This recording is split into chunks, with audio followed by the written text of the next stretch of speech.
about to enter the nettle zone with the stinging nettle. Here we go. Today's adventure is proudly brought to you by our sponsor, Tuk Tech Kayaks. Today I'm on the hunt for one of the world's most widespread stinging plants, something you may have even encountered yourself. And my goal is to rank its sting on the Plant Sting Pain Index. Now this plant, the stinging nettle, is often found in an aquatic environment. So I just swallowed a bug. They're normally found in an aquatic environment, so I'm gonna head out on this river to see if I can track it down. But before I can get on the water, first, I need to put my boat together. Wait until you see how easily this turns into a vessel.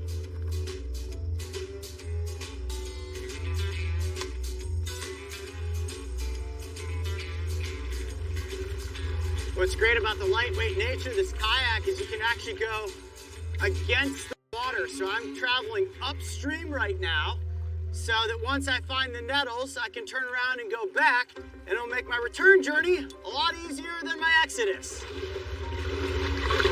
Nothing more fun than rowing upriver.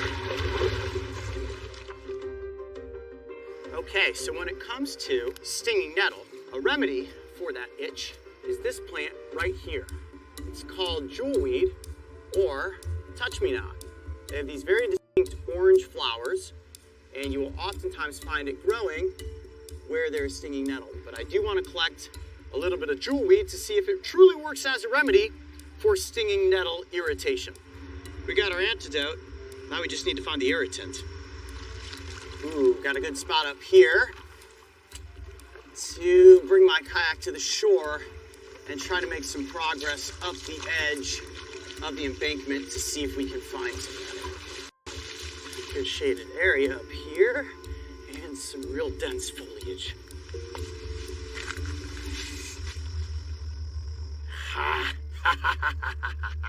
Found some. Check this out. Okay, we got it. That is stinging nettle.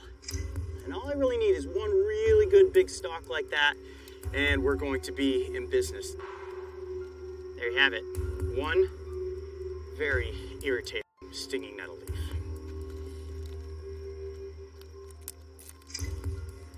We got exactly what it is that we came for. By the time we get back to the boat.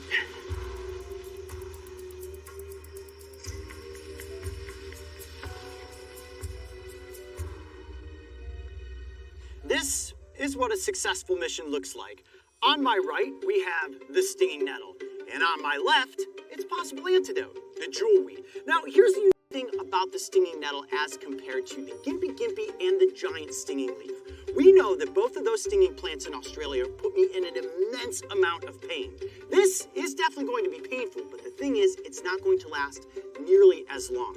With the giant stinging leaf, the first thing that I was stung by, the pain lasted for about 25 or 30 minutes.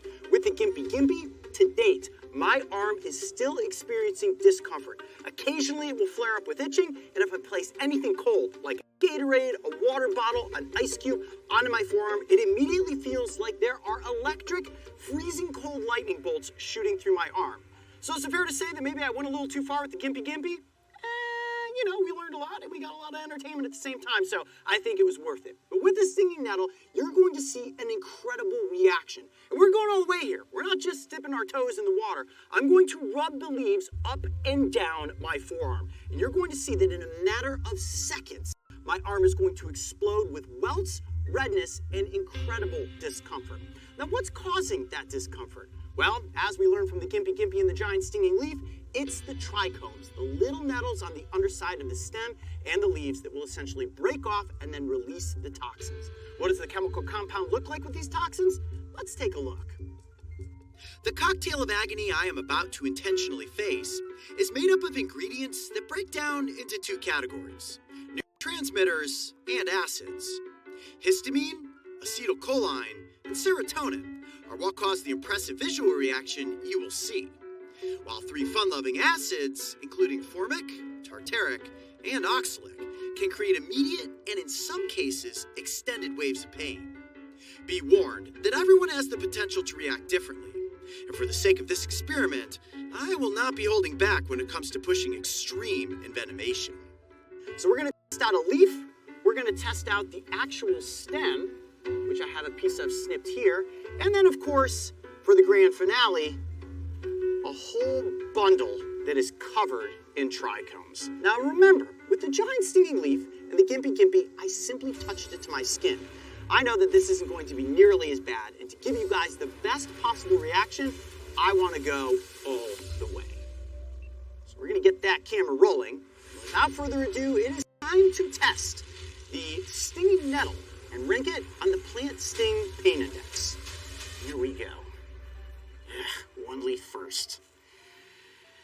I'm Coyote Peterson, and I'm about to enter the nettle zone with the stinging nettle. Here we go. 1, 2, 3.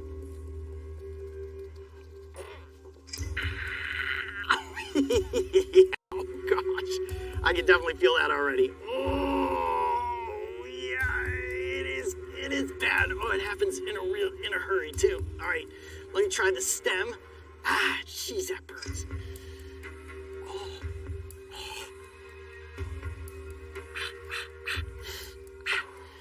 And some nettles feel like they are worse than the others. These kind of dusted around. Ah! Okay. Oh. And last but not least, the bundle. Ow. Oh, the bundle is the worst. Okay, there's definitely more nettles up near the top of these smaller leaves than the big leaves. Ah, this is such a bad idea.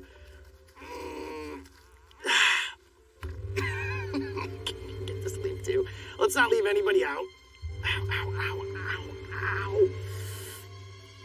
Okay, just all the way. There we go. Gosh. Okay, nettling officially complete. Oh. Okay, so about 20 seconds in, yeah, it starts to build noticeably.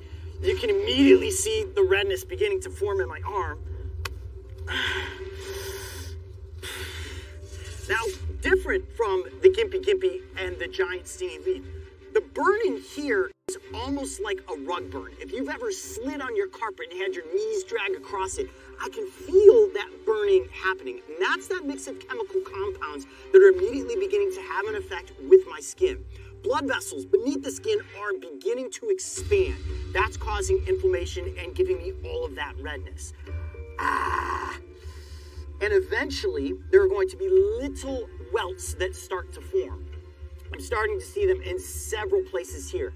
And when you run into something, I just want to get up and move around. When you run into stinging nettle in the wild, it is unexpected. And it oftentimes will feel like an insect sting because it just comes on in mass. And if it brushes up against your leg, and then all of a sudden you turn around and you're in a bushel of it, you're going to get stung again and again and again. So it causes people to panic, and then you may end up running in the wrong direction. And the wrong direction could be deeper into the nettles. So if you find yourself in a situation where you're getting nettled, the best thing to do is to just stop, pay attention to your surroundings, and then slowly back yourself out of what it is that you've just walked into.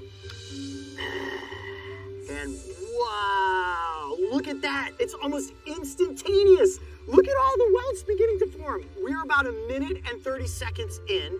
Now, if it happens to you, calamine lotion, ice, water, all those things should soothe some of the burning and itching immediately. But in nature, it is actually the jewelweed and its aloe-like mucousy internal substance that can alleviate the discomfort.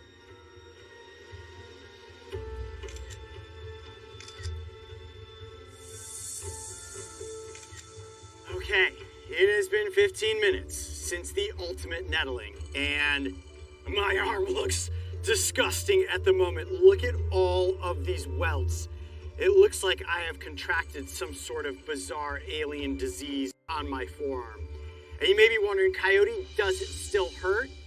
Yes, but it's really not that bad. If anything, it's beginning to itch. And here is the local remedy that I wanted to try. This is jewelweed, also known as touch-me-not. Gonna actually slice the stem open vertically. Check that out.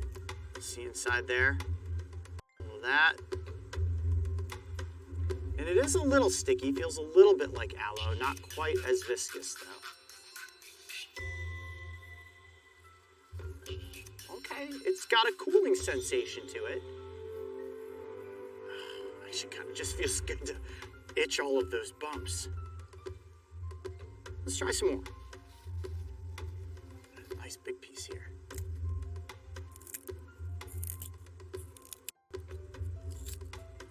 And the bigger the jewelweed stem, the better your chances of getting all of that great, soothing interior mucus. Look at that. Take both of those pieces. Oh, that's the spot right there. I think I just had to hit the jackpot. Wow. Very cool to the touch. Now, it is wet, so that's helping a little bit. With the Gimpy, any sort of moisture made it really painful, but with this, I am definitely beginning to feel some soothing relief. Wow. Holy cow. All right, it is working. Jewelweed providing relief for the stinging nettle sting. Okay, I'm just gonna let that set in. Almost instantly, once I got the right amount of jewelweed mucus on my arm, it seemed to immediately alleviate the discomfort that I was experiencing. Wow, that is really impressive. Now, I did read that it could quite possibly be a placebo effect, taking my mind off of the discomfort on my arm, but I gotta say, the immediacy of this feeling like it was burning and wanting to be itched has now completely just turned into a slightly cool, numbing sensation. Well, it's been 30 minutes since I took on the onslaught of stinging nettle trichomes, and at this point, the pain in my arm is completely gone. Yes, I still have welts. Yes, it's still red. Yes, it's still kind of disgusting looking. But what we ultimately learned is that this plant, while it can be painful to wander into, it's not going to put you in momentous amounts of pain. If you find yourself having wandered into a patch of them, simply stop, back yourself out of the situation, and go the opposite direction. If you do feel that trichomes have gone into your skin, look for jewelweed, because the mucus-like interior will immediately provide you with relief. Now, when it comes to ranking this plant on the Plant Sting Pain Index, I would definitely say that it is a 1 as compared to the Gimpy's 4. So what's next? I'm not sure. Write in the comment section below and tell us, what stinging plant should we experiment with next? I'm Coyote Peterson. Be brave. Stay wild. We'll see you on the next adventure.